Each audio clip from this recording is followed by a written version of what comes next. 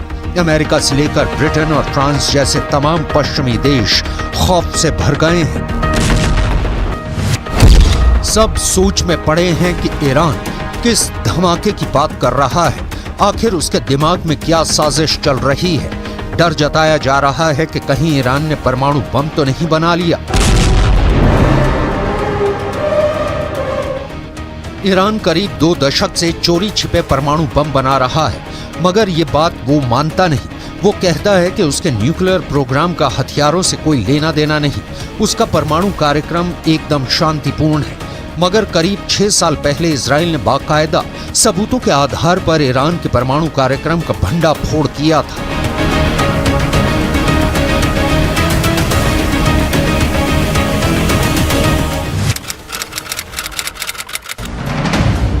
एक किताब में दावा किया गया है कि 2018 में इजराइल की खुफिया एजेंसी मोसाद के एजेंट चुपके से ईरान की राजधानी तेहरान के पास एक खुफिया ठिकाने में घुस गए थे। वहां उन्होंने हजारों की तादाद में ऐसे टॉप सीक्रेट फाइलें चुरा ली थी जिनमें ईरान के परमाणु बम बनाने के कार्यक्रम का पूरा कच्चा चिट्ठा था। इसी साल मई में अमेरिका की न्यूज एजेंसी एसोसिएटेड प्रेस ने एक रिपोर्ट छापी थी जिसमें दावा किया गया था कि ईरान ने अपना एक परमाणु प्लांट जमीन के इतने अंदर बनाया हुआ है कि अमेरिका की मिसाइलें भी उसे भेद नहीं सकती। एसोसिएटेड प्रेस ने अपनी रिपोर्ट में दावा किया था कि ईरान तेहरान से करीब 225 किलोमीटर दूर नतान्स न्यूक्लियर प्लांट के पास पहाड़ों में सुरंगें बना रहा है। जमीन में 260 से 328 फीट तक गहरी सुरंगें।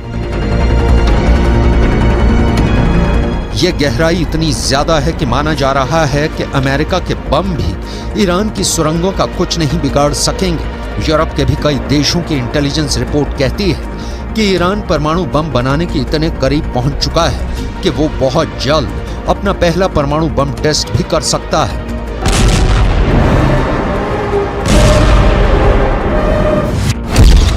ईरान के परमाणु प्रोग्राम की जांच कर रही है संयुक्त राष्ट्र की न्यूक्लियर एजेंसी IAEA यानी इंटरनेशनल एटॉमिक एनर्जी एजेंसी का तो दावा है कि ईरान परमाणु बम बनाने के लिए इतना यूरेनियम जुटा चुका है कि महज 12 दिन में परमाणु बम बना डालेगा।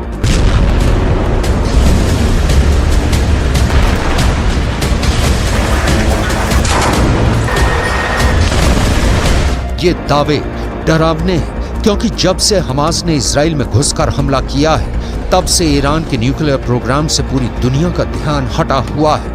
ईरान के जिस परमाणु कार्यक्रम से अंतर्राष्ट्रीय मीडिया की नजरें नहीं हटती थी वो युद्ध की रिपोर्टिंग में लगा है। ईरान के परमाणु कार्यक्रम पर गिद्ध की तरह नजरें गड़ाए बैठे अमेरिका और इजराइल जंग में उलझे हुए हैं। रक्षा विशेषज्ञों का कहना है कि ईरान इसी बात का फायदा उठाकर चोरी छिपे धड़ल्ले से परमाणु बम बनाने में लगा है।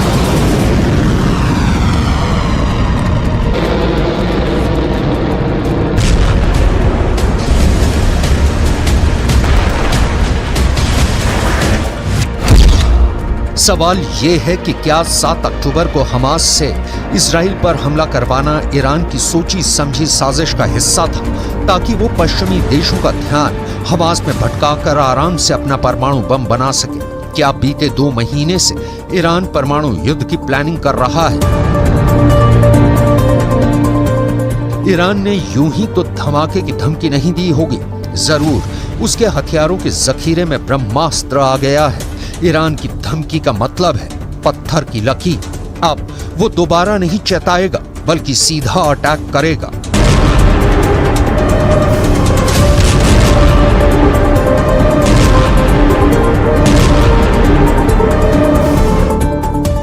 ईरान के विदेश मंत्री ने फोन पर चीन के विदेश मंत्री से ये भी कहा कि गाजा की जंग पूरे पश्चिम एशिया में फैल चुकी है। अभी तो बस लेबनान का हिजबुल्लाह और यमन के हूथी विद्रोही हमास के साथ खड़े हैं। आगे चलकर कई और देश इस जंग में कूद जाएंगे। ऐसे में अगर इजराइल ने अब भी हथियार नहीं डाले तो फिर जंगों का ऐसा विस्फोट होगा जिसमें पूरा का पूरा पश्चिम एशिया तबाह हो जाएगा। फोन पर चीन के विदेश मंत्री ने ईरान के विदेश मंत्री को समझाया कि गाजा की जंग का सिर्फ एक ही समाधान है और वो ये है कि इजराइल के साथ फिलिस्तीन के लोगों को भी उनका देश दिलाया जाए। मगर ईरान इजराइल को खत्म करने की कसम खाए बैठा है। वो पहले ही 2 टूक कह चुका है कि पूरे फसाद की जड़ ही इजराइल है। इसलिए जब इजराइल नक्शे से मिटेगा तभी पूरी दुनिया में शांति आएगी।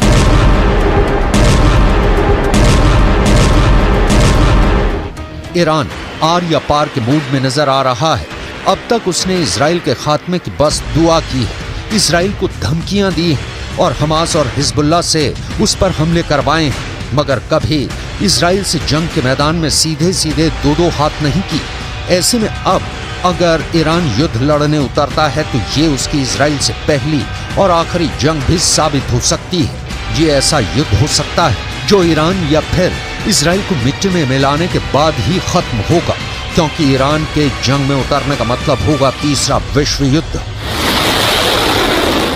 जिसमें एक खेमा होगा अमेरिका और इजराइल का और उनके खिलाफ खड़ी होगी उनके दुश्मनों की बहुत बड़ी टीम। ऐसी टीम जिसमें ईरान तो होगा ही, उसके साथ होगा चीन और उन दोनों का दोस्त रूस भी।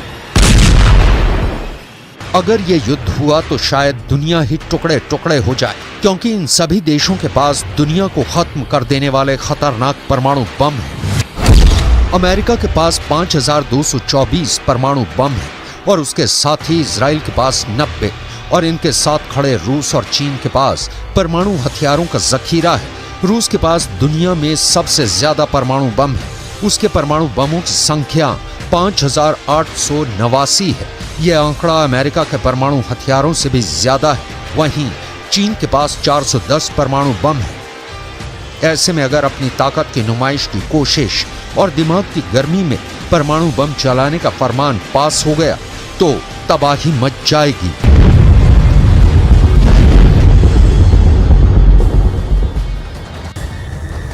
ईरान ने तो इजरायल को आखिरी धमकी दे डाली है। इस बीच तुर्की से इतनी बड़ी खबर सामने आई है कि इजरायल के पैरों तले जमीन खिसकने वाली है।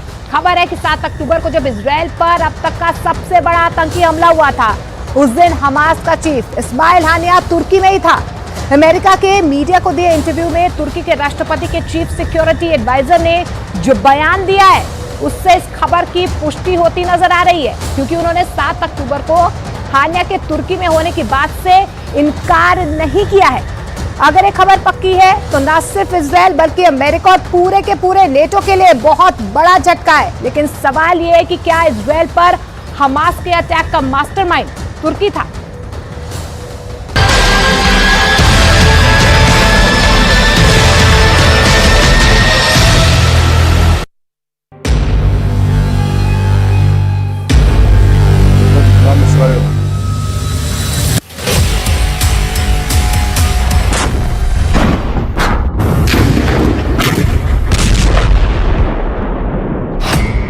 क्या 7 अक्टूबर को कतर नहीं तुर्की में बैठा था हमास का चीफ इस्माइल हानिया?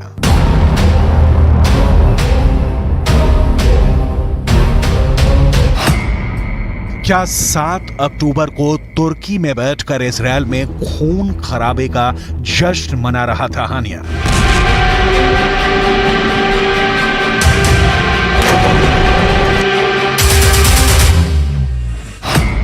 क्या तुर्की की जमीन से रची गई थी इजरायल पर हमास के हमले की साजिश?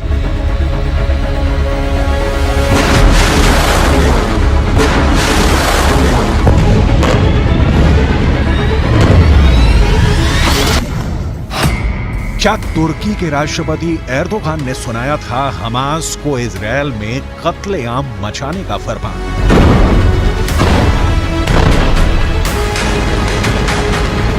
इन सवालों ने अमेरिका से लेकर ब्रिटेन, फ्रांस और जर्मनी समेत दुनिया के 31 देशों को हिला दिया है।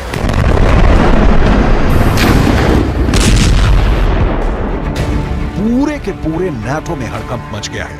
तुर्की ने एक बार फिर नाटो देशों का ब्लड प्रेशर बढ़ा दिया है। नाटो को तुर्की वो विभीषण बनता दिखाई दे रहा है जो उनके 74 साल पुराने सैन्य गठबंधन की कब्र खोद सकता है।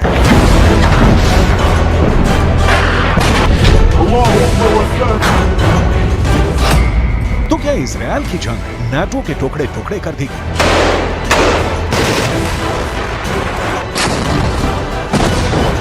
जिस नाटो की बुनियाद करीब 2 साल से जारी यूक्रेन के युद्ध में नहीं हिली, उसके वजूद पर महज 2 महीने पहले शुरू हुई गाजा की लड़ाई ने तलवार लटका दी है और नाटो का सबसे बड़ा दुश्मन बनकर खड़ा हो गया है खुद नाटो का सदस्य तुर्की।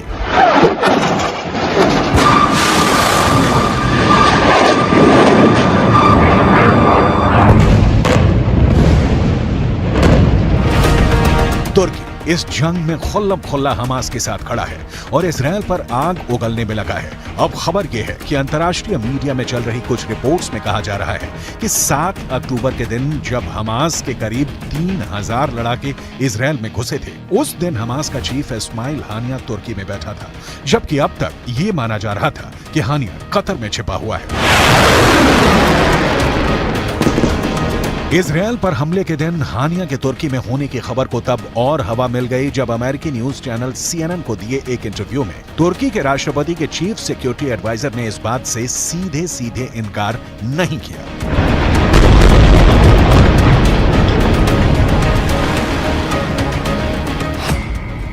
उन्होंने इंटरव्यू में कहा कि वो नहीं जानते कि 7 अक्टूबर को हानिया कहाँ था।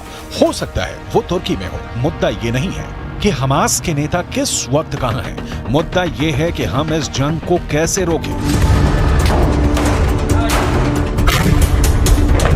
तुर्की के राष्ट्रपति के चीफ सिक्योरिटी एडवाइजर के इस बयान ने अमेरिका और नाटो के ज़हन में तुर्की के खिलाफ काफी वक्त से पैदा शक को पुख्ता कर दिया, क्योंकि हमास के नेता बेधड़क बिना किसी रोक टोक के तुर्की में जब चाहे आ सकते हैं, जब चाहे वहां से जा सकते हैं। तुर्की में उनके स्थायी ठिकाने हैं और खुद तुर्की के राष्ट्रपति के हमास के नेताओं के साथ निजी रिश्ते हैं। अभी जुलाई में ही इस्माइल हानिया इस्तांबुल में तुर्की के राष्ट्रपति से भी मिला था।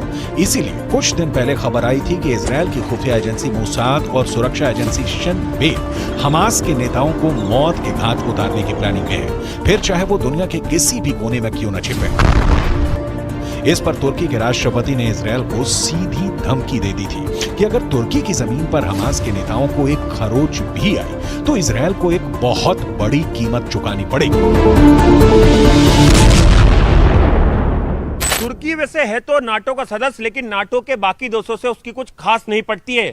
यहां तक कि नाटो की अगुवाई करने वाले अमेरिका तक को आंख दिखाता है और उनकी बात नहीं मानता है। यहां तक कि जर्मनी से भी तुर्की के अच्छे रिश्ते नहीं है और ग्रीस से तो उसकी जंग होते होते बची है।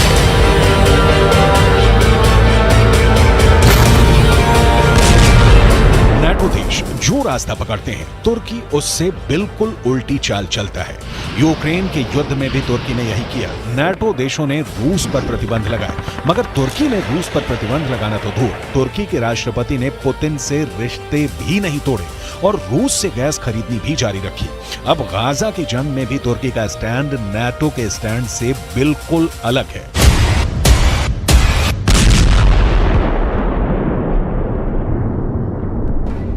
इजरायल पर हमला होते ही अमेरिका, फ्रांस, ब्रिटेन और जर्मनी जैसे बड़े बड़े नाटो देश हमास पर बुरी तरह भड़क गए थे। बिना वक्त गंवाए उन्होंने इजरायल से हमदर्दी जताई और इस लड़ाई में उसके पीछे खड़े हो गए।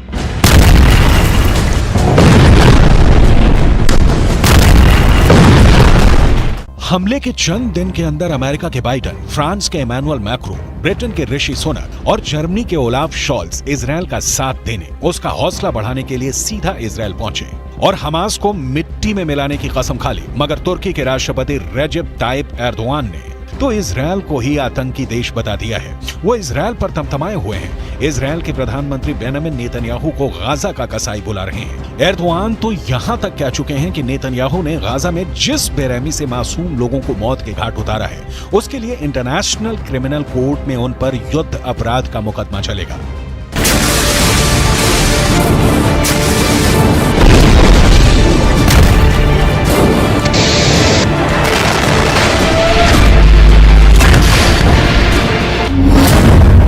तुर्की और इजरायल के कूटनीतिक रिश्तों में पहले से ही खटास थी और गाजा की जंग ने दोनों देशों के बीच की खाई को और गहरा कर दिया है।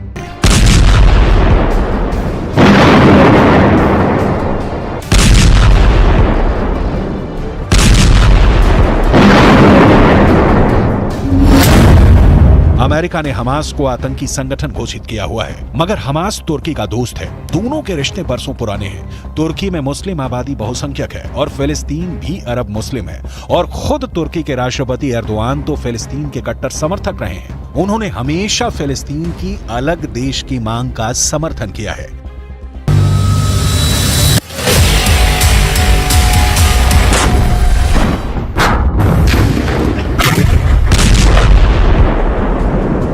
अमेरिका तो ये तक दावा करता है कि उसके पास सबूत हैं कि तुर्की फंड जुटाने में हमास की पूरी तरह मदद करता है। इस वजह से अमेरिका तुर्की पर हमास के रिश्ते तोड़ने का जबरदस्त दबाव बनाने में लगा है, मगर तुर्की के सिर पर तो जू तक नहीं रेंग रही है। उल्टा तुर्की हमास के लड़ाकों को फिलिस्तीन की आजादी के लिए लड़ रहे स्वतंत्रता सेनानियों का तमगा दिए बैठा है।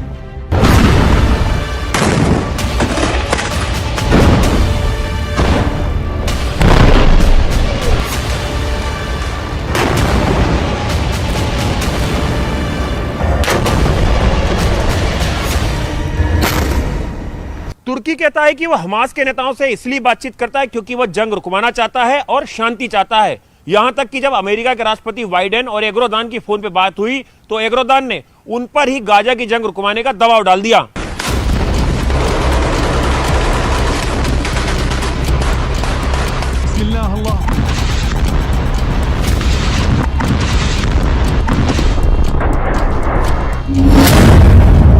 तुर्की के इन्हीं तेवरों ने अमेरिका और नाटो के सिर में दर्द किया हुआ है। इसलिए सवाल यह है कि फिर भी अमेरिका तुर्की के आगे बेबस क्यों है? क्यों वो तुर्की के नखरे सह रहा है? तो ये बात है कि अमेरिका और नाटो का तुर्की के बिना गुजारा नहीं और तुर्की उनकी इस मजबूरी का फायदा उठाने में लगा है। दुनिया के नक्शे पर तुर्की की लोकेशन उसकी बहुत बड़ी ताकत है। तुर्की नाटो देशों के दक्षिण पूर्वी बॉर्डर पर है, यानी यूरोप के आगे पश्चिम एशिया और भूमध्य सागर तक नाटो और अमेरिका की पहुंच बनाने के लिए तुर्की अहम जरिया है। तुर्की नाटो के लिए काला सागर में घुसने का भी रास्ता है और रूस को घेरने के लिए काला सागर बेहद जरूरी है। और फिर तुर्की नाटो का वो सदस्य है जिसके पास अमेरिका के बाद इस मिलिट्री अलायंस में दूसरी सबसे बड़ी सेना है।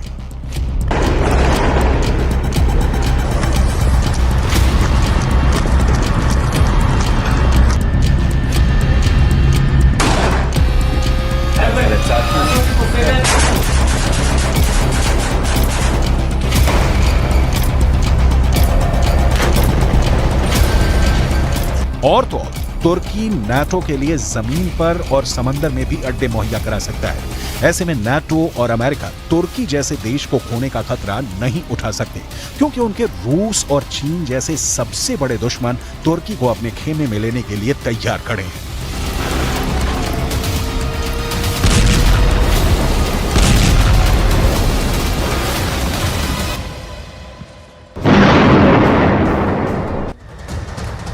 तेरह दिसंबर को संसद की सुरक्षा में चूक का मामला अब एक राजनीतिक मामला बनता जा रहा है। राहुल गांधी ने इस मुद्दे पर एक ऐसा बयान दे दिया है जिसके बाद बीजेपी ने उनको टारगेट पर ले लिया है। राहुल गांधी ने संसद की सुरक्षा में हुई चूक के पीछे बेरोजगारी को वजह बताया है। बीजेपी ने राहुल गांधी के बयान की निंदा की है। बीजेपी ने राहुल गांधी के बयान को शर्मनाक करार दिया है। राहुल संसद की सुरक्षा पर सियासत कर रहे हैं और लोगों को भड़काने की कोशिश कर रहे हैं। वहीं इस केस की जांच को लेकर कई टीमें अलग अलग सूबों में गई हैं, साथ में आरोपियों को भी ले जाया जा रहा है। हालांकि संसद में सुरक्षा का मुद्दा ऐसा है जिसका फायदा कांग्रेस बेरोजगारी का मुद्दा उठाकर लेना चाहती है और यही आरोप राहुल गांधी पर लगाया जा रहा है।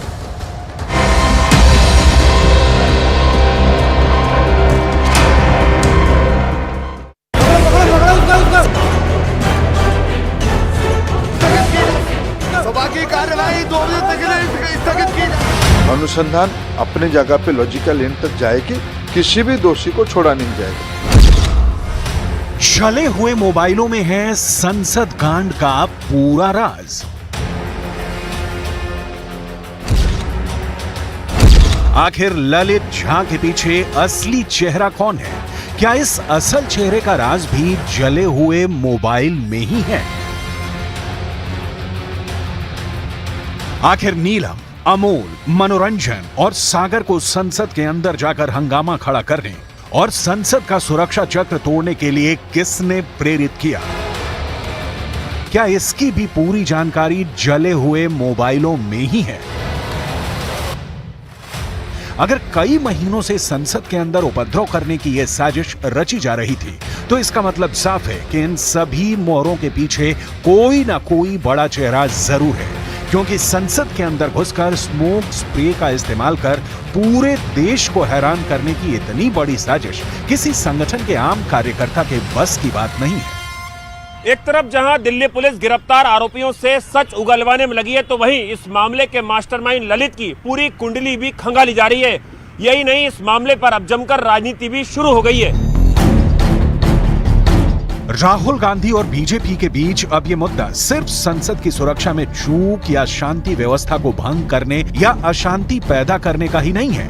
ये सिर्फ संसद में उपद्रव का मुद्दा नहीं है।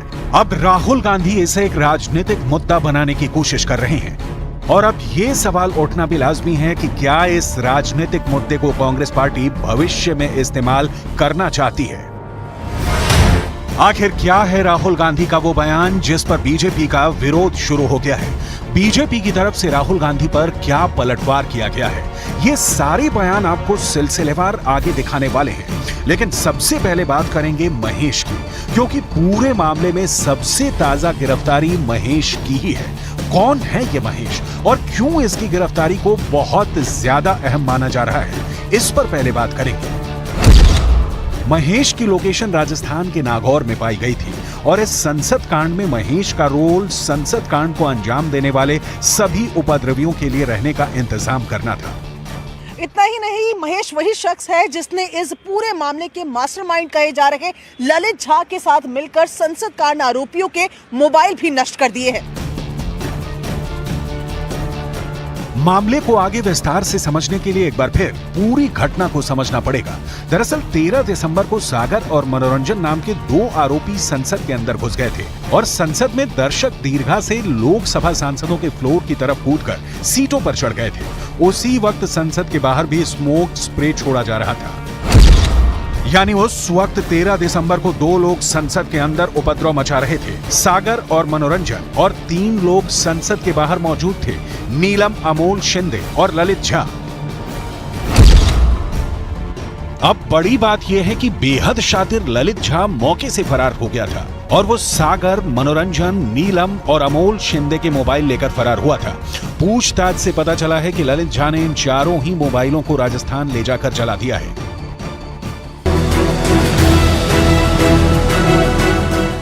जैसा कि आरोपी दावा कर रहे हैं कि यह मामला साधारण विरोध प्रदर्शन का है, तो आखिर मोबाइलों को जलाकर ललित झा और ये चारों आरोपी क्या छुपाना चाहते थे? दरअसल मोबाइल में ही इस पूरे मामले के बड़े राज छुपे हो सकते हैं और अब नष्ट हुए मोबाइलों के टुकड़ों से क्या कोई मदद मिल सकती है, ये भी बड़ा सवाल है। सवाल ये उठता है कि क्या मोबाइल में कुछ संवेदनशील दस्तावेज थे जिसकी वजह से मोबाइल को जलाया गया? क्या मोबाइल में कुछ कॉल रिकॉर्डिंग्स या कोई डिटेल सबूत मौजूद था जिसकी मदद से पूरे केस में मास्टरमाइंड तक पहुंचा जा सकता है, या कोई ऐसी जानकारी जो उस बड़ी मछली तक जांच एजेंसियों को पहुंचा सकती है? इतना ही नहीं, महेश वही शख्स है जिसने इस पूरे मामले के मास्टरमाइंड कहे जा रहे ललित झा के साथ मिलकर संसद कांड आरोपियों के मोबाइल भी नष्ट कर दिए हैं। इस फैन पेज का एडमिन कौन था, इसकी तलाश पुलिस कर रही है, लेकिन क्या इसी फैन पेज के माध्यम से लोगों को जोड़कर उपद्रव की साजिश रची गई? ये बड़ा सवाल है। इतना ही नहीं, दिल्ली पुलिस को कुछ सोशल मीडिया ऐप में ऐसे चैट भी मिले जिसमें कि क्रांति करने के दावे किए जा रहे हैं। क्या इस तरह की कथित क्रांति से देश में हिंसा या उपद्रव पैदा करने की कोई साजिश थी? ये जांच का विषय है। संसद के अंदर उपद्रव करने की पूरी साजिश बहुत गंभीर है, लेकिन राहुल गांधी ने इस पर भी अपना एक अलग राजनीतिक नजरिया बना रखा है। राहुल गांधी को लगता है कि देश में बेरोजगारी बहुत बढ़ गई है और इसीलिए संसद की सुरक्षा में चूक हो गई। क्या राहुल गांधी ने सुरक्षा से जुड़े गंभीर मामले को अपने इस बयान से हल्का कर दिया है? ये बड़ा सवाल है। पहले राहुल गांधी का बयान सुनिए, फिर दिखाते हैं कि बीजेपी ने इस पर क्या पलटवार किया है। सुरक्षा ब्रीच हुई है, वो है, बट क्यों हुई? जो देश में सबसे बड़ा मुद्दा है, बेरोजगारी का मुद्दा, जो पूरे देश में उबल रहा है, मोदी जी की पॉलिसीज के कारण हिंदुस्तान के युवाओं को रोजगार नहीं मिल रहा है, तो ब्रीच जरूर हुई है, बट इसके पीछे कारण बेरोजगारी है और महंगाई है। वो एक ऐसे युवा नेता है जो कई चीजें कह जाते हैं, समझे ना। वो पार्लियामेंट में उनकी पार्टी के साथ जुड़े हुए कुछ लोग, उनकी विचारधारा के साथ जुड़े हुए कुछ लोगों ने वो छलांग मारी है और वो कहते हैं इसका कारण अनएम्प्लॉयमेंट है। अब ऐसे किसका कारण क्या होता है, इसमें मैं क्या करूं? अब वो टिप्पणी देते हैं, लोग हंसते हैं, अब क्या करेंगे। राहुल गांधी के बयान के बाद बीजेपी की तरफ से इस पर एक प्रेस कॉन्फ्रेंस की गई जिसमें राहुल गांधी से कई कठिन सवाल पूछे गए हैं। तो मैं राहुल गांधी से पूछना चाहता हूं, 11 अप्रैल 1974 आप ही की परिवार की सरकार थी, 2 पिस्तौल लेकर, एक बम जैसी सामग्री लेकर कुछ लोग अंदर चले गए थे पार्लियामेंट की ही इसी पब्लिक गैलरी में। क्या आप मानते हैं, आप स्वीकारते हैं कि ये उस समय की सरकार की बेरोजगारी और महंगाई की वजह से वो चले गए थे?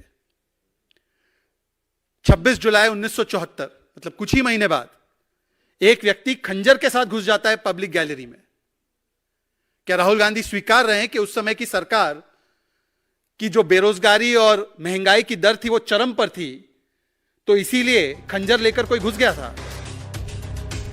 अगर इस पूरे मामले पर गौर करें तो एक बात बिल्कुल साफ नजर आती है कि ये आरोपी कहीं ना कहीं एक खास विचारधारा से जुड़े हुए नजर आते हैं। ये एक ऐसी विचारधारा है जो देश के अंदर बीजेपी का कट्टर विरोध करती है। संसद के बाहर स्मोक स्प्रे के जरिए विरोध करने वाली नीलम नाम की महिला से जुड़े ऐसे कई खुलासे हुए हैं जो ये साबित करते हैं कि ये लोग खास संगठनों के सक्रिय कार्यकर्ता नजर आते हैं। नीलम का एक ऐसा बयान भी सोशल मीडिया पर वायरल है जिसमें वो सरकार का विरोध कर रही है। बीजेपी चल रही है तो हम सत्ता परिवर्तन करेंगे, या तो कांग्रेस को ले आएंगे या हम INLD को ले आएंगे। बीजेपी जितना क्रूर है शायद दूसरी जो पार्टियां हैं वो इतना क्रूर नहीं है। वो थोड़ा बहुत जो गरीब किसान है, गरीब मजदूर है, उनकी कुछ बातें समझती है। अब दिल्ली पुलिस ये पता लगाना चाहती है कि क्या नीलम किसी संगठन की एक सक्रिय कार्यकर्ता है या फिर चरमपंथी विचारधारा से भी प्रभावित है। नीलम के और कई वीडियो वायरल हैं जिसमें कि वो किसानों के विरोध प्रदर्शन में भी नजर आ रही है। पूरे मामले में सवाल यह खड़ा होता है कि आखिर 13 दिसंबर को ही संसद में उपद्रव करने के लिए दिन क्यों चुना गया। 13 दिसंबर वो तारीख है जब पाकिस्तान के एक आतंकवादी संगठन ने भारत की संसद पर हमला करवाया था। तो क्या 13 दिसंबर को उपद्रव करने के पीछे मकसद ये था कि तमाम आरोपी 13 दिसंबर की घटना से काफी प्रभावित थे। अगर इन लोगों को सिर्फ विरोध प्रदर्शन ही करना था तो ये लोग किसी और तारीख को भी चुन सकते थे, लेकिन 13 दिसंबर को ही विरोध प्रदर्शन की तारीख के रूप में चुनना देश के खिलाफ किसी बड़ी साजिश का संकेत भी करता है। कि जैसे ही इन परपेट्रेटर्स के तार, इन पार्लियामेंट सिक्योरिटी के ब्रीच करने वाले इंट्रूडर्स के तार जैसे ही कांग्रेस पार्टी और कांग्रेस पार्टी समर्थित कुछ उग्रवादी रेडिकलाइज्ड वामपंथी संगठनों से जुड़ते जा रहे हैं, तो ठीक वैसे वैसे कांग्रेस पार्टी उनके बचाव में उतर आ रही है। कुल मिलाकर 13 दिसंबर 2023 का यह संसद कांड साबित करता है कि यह सामान्य मामला नहीं है और इसके पीछे कोई बड़ा मास्टरमाइंड जरूर है जिसने कि इन सभी लोगों को मोहरे की तरह इस्तेमाल किया है।